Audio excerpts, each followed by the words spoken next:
Welcome to Game Changers Live from Miami, Florida. My name is Sergio Tigera. I'm your host. And each and every week, we bring you someone who has been a game changer in their field and who's touched the lives of thousands to get their perspective on their journey, their mindset, their struggles and successes so that we can inspire you on your journey. So let's get started right now. And welcome to Game Changers Live, coming to you from our home studio at Florida International University's College of Communications, Architecture, and the Arts. Thank you so much for being a loyal listener and watcher. We're a top 2% podcast ranked globally by Listen Notes. So thank you so much, because we offer tremendous value here with game changers from all over the world. Today, my guest is Baer, and he is a customer experience expert and speaker. There he is. We met at the Chase for Business event here in Miami. He's been on tour like a rock star for about, 3-6 months? A while. 2 years, yeah. Something like that, global world Feels tour. like 2 years. It's been about 6 months, but it feels like 2 years for sure. Yeah. I don't know how the rock stars do it. Exactly. With no drugs, right? Imagine that. So he's a trusted advisor to over 700 brands and about 40 plus of the Fortune 500. He's a Hall of Fame keynote speaker and MC. He's also a New York Times bestselling author and 7 books. And we'll talk about one of them that he's got right here. Little quick one here. Ooh. And he's a founder of 5 multi-million-dollar companies. So ton of experience, in the business world. Obviously, you've put together a lot of success and you've replicated it in a number of different industries. You're even in the tequila business now as well. But your forte, your strength is really in. Let's see it. Let's do the plug here. Which one is it? Yeah, this one. I don't know this one, but this is a great brand called Pasote. So that's what keeps you Just going. Give me the one tour. Closest to my hand. That's what keeps you going on tour. That's for breakfast. Yeah. So here's his book here, The Time to Win. You can check it out. It is, what I love about this is that it's a quick read, hence why it's so valuable to have your time on your side.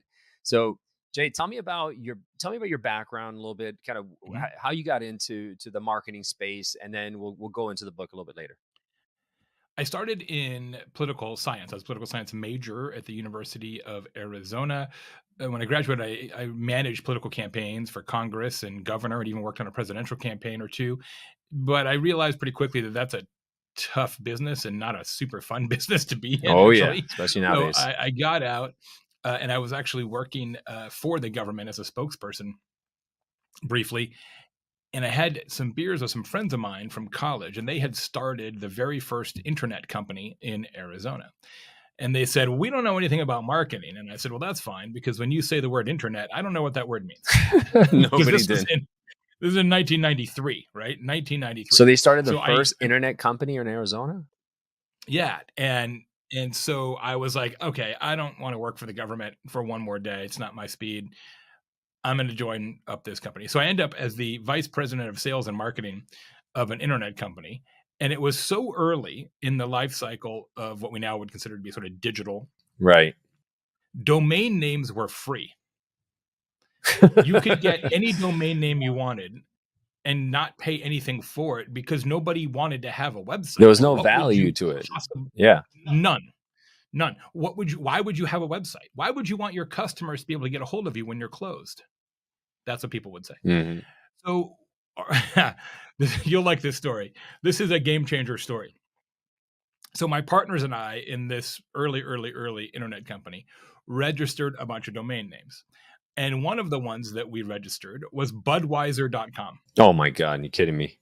We get a letter from Anheuser-Busch, because email wasn't even invented yet. And we get a letter that says, hey, we're going to build the first website ever for Budweiser beer. And it says here that you guys own the domain name. We'd like it back now.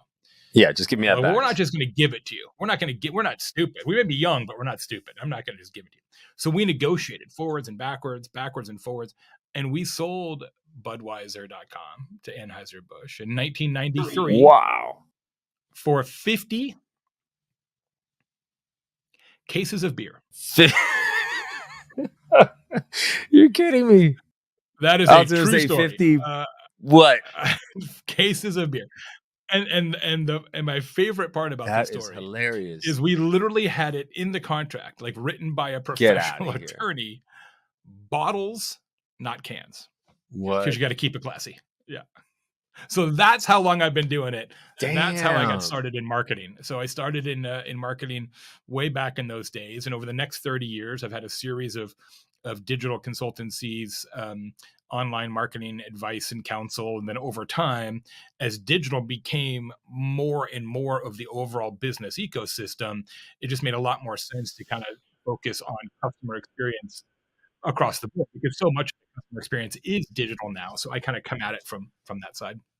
Yeah, and that communicating and connecting with somebody in a digital format obviously is very different and takes a completely different kind of lens to look through.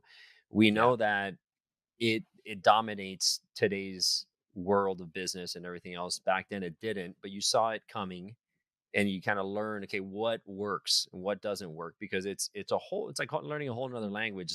Communicating via digital and social Yeah. channels is a completely different skill set and way to look at things. So how did you start learning about it? Was it just kind of trial and error?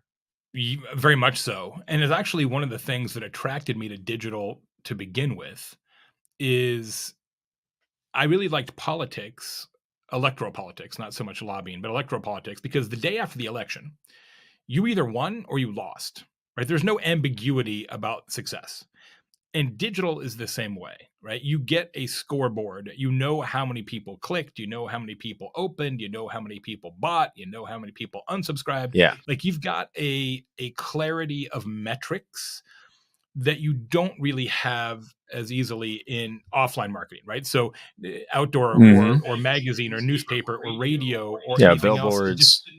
yeah, the numbers are just a little fuzzy. Ambiguous. Yeah. Where online, yeah, online is like bang, bang, bang, bang, bang. And I'm a Libra, right? Like I like that kind of thing, right? So um, that's why for me, digital was a great place because you can just experiment. You can just try it. Be like, okay, what if we did this?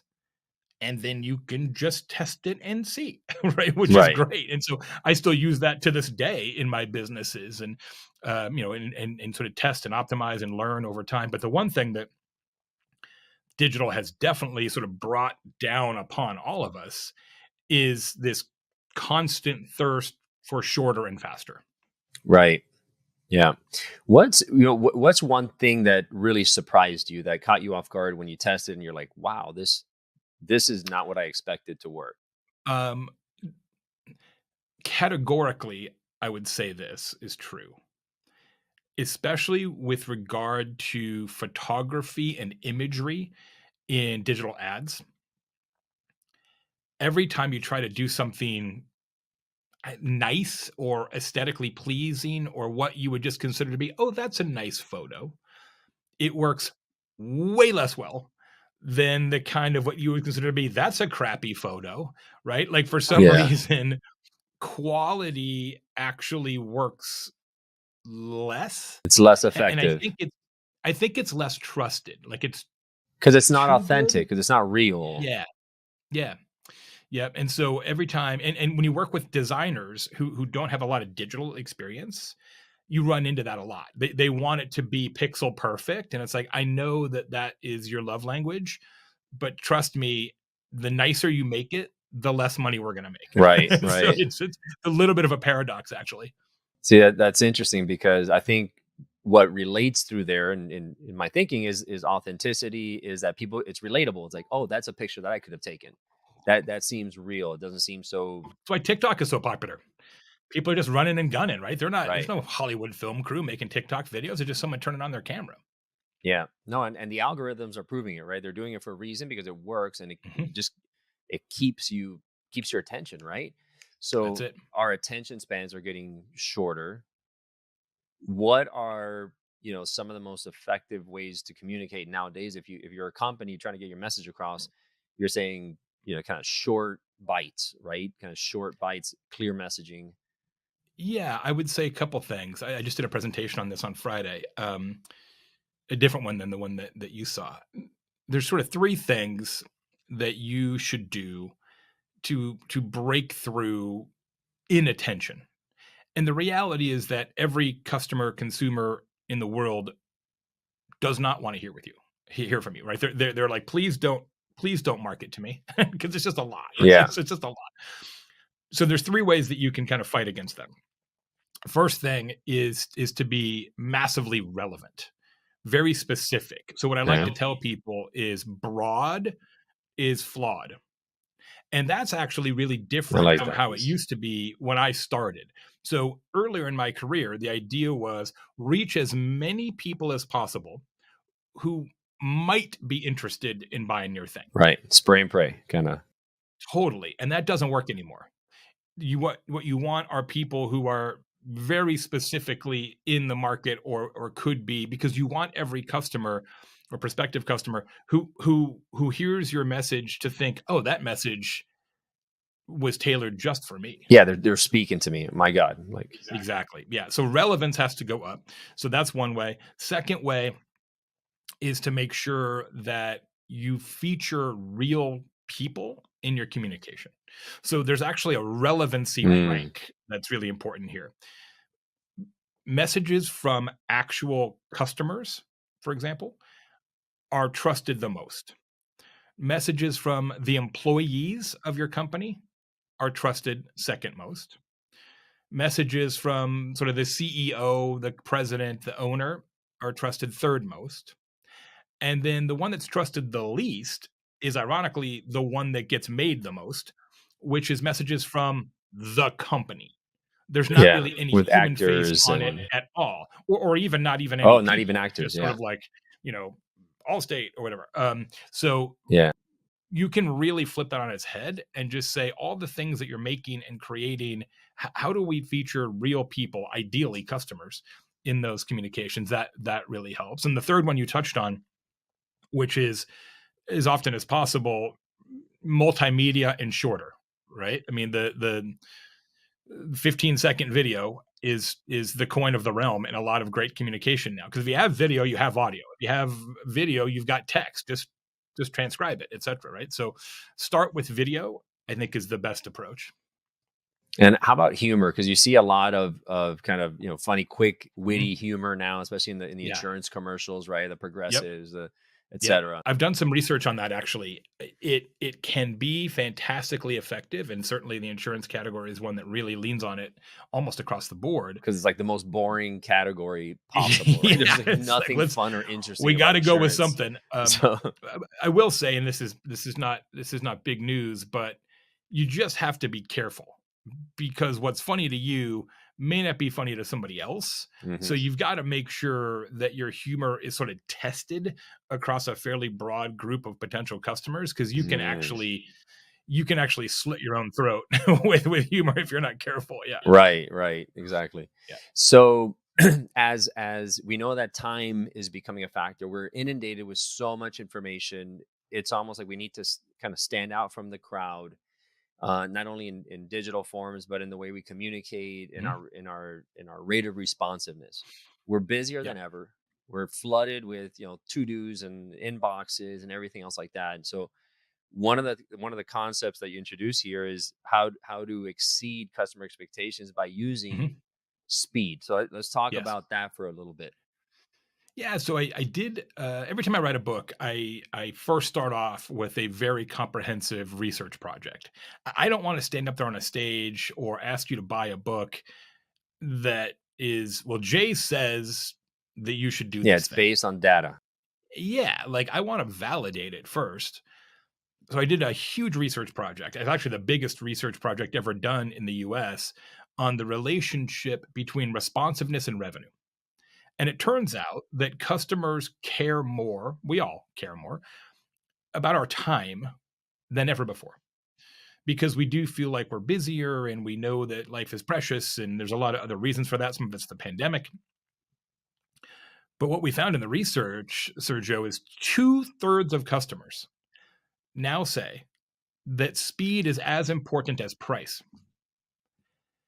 And if you know that to be true, you should ask yourself, do you run your business as if that were the case? And the answer in most cases is no, right? Most businesses want to be fairly responsive, right? That's why they're still in business. Right. But speed is not at the top of their list of priorities. It's not a differentiator. No, but I submit in this book that it should be. Like, you should elevate speed on your list of priorities because your customers already have.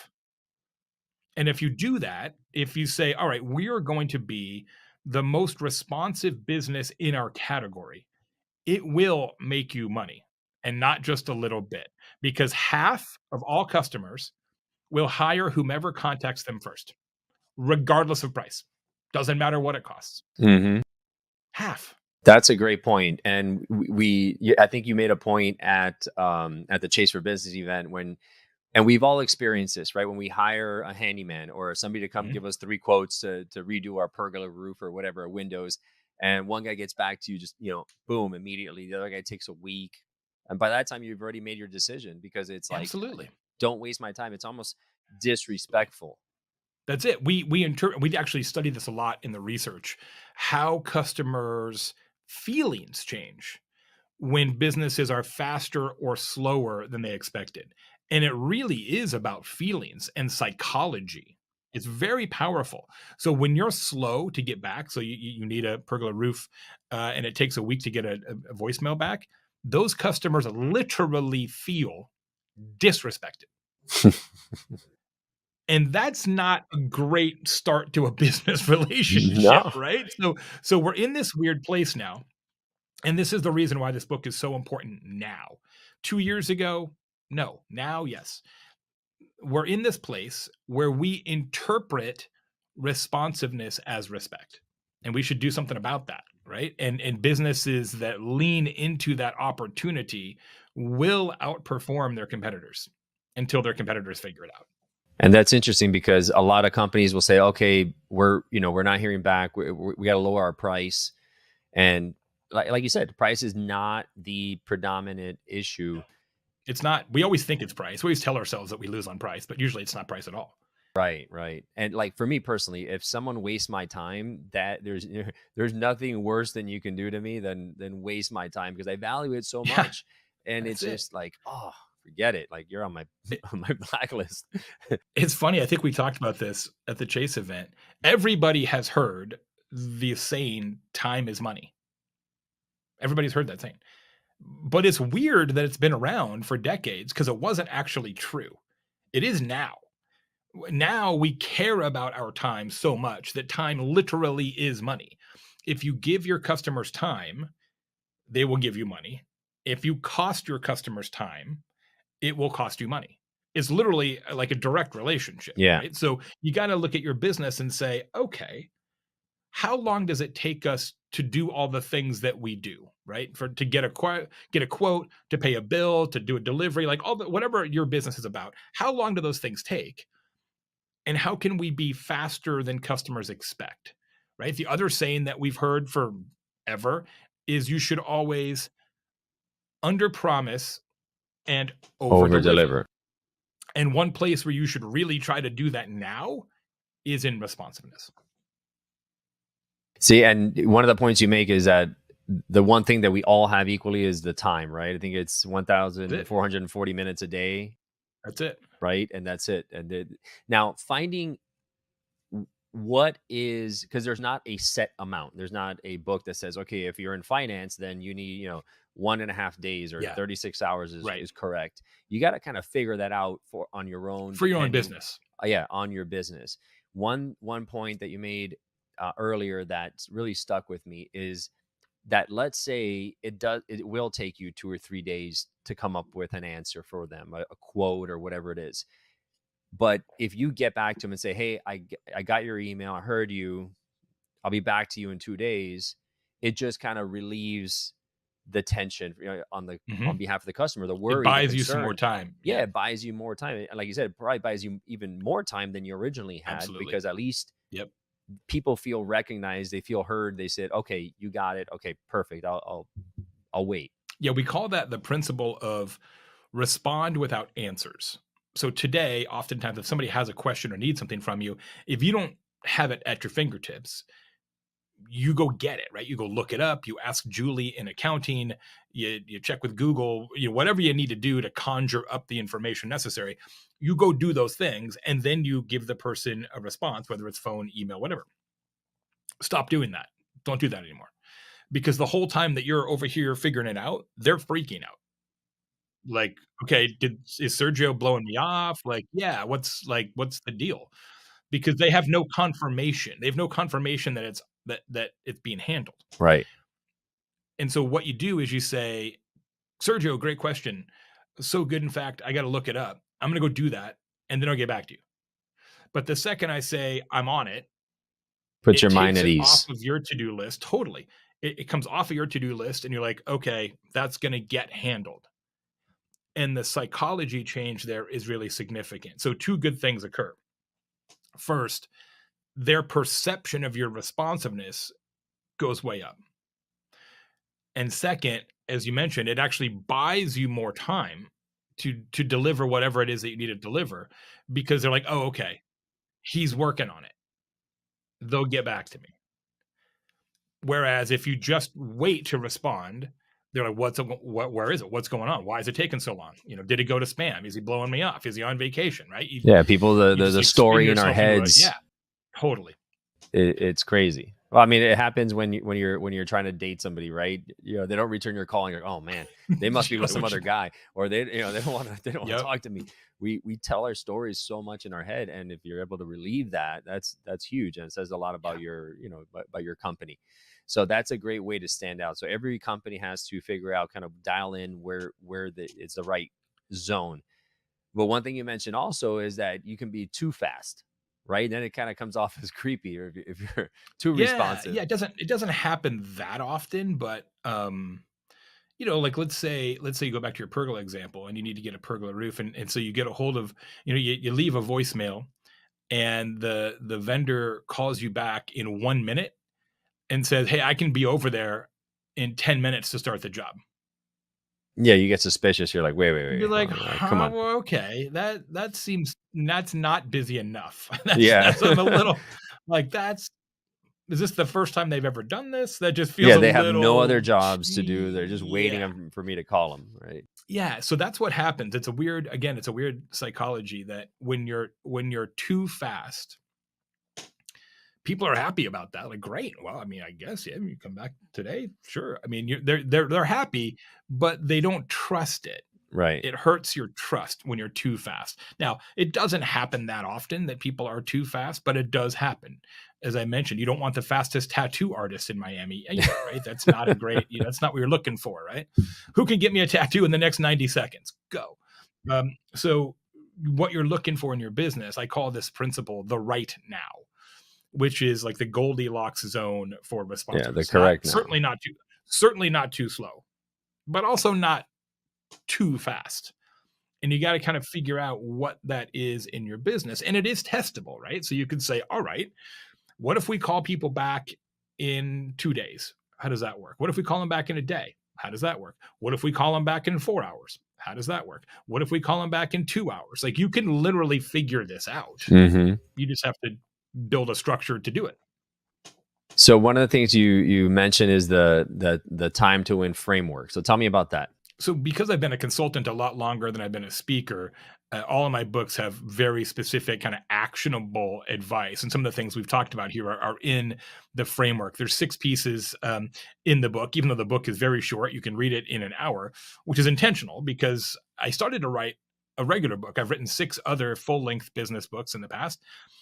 And I started to write this one, and I was like, I can't ask people to spend 5 or 6 hours reading a book about speed. It doesn't make any sense.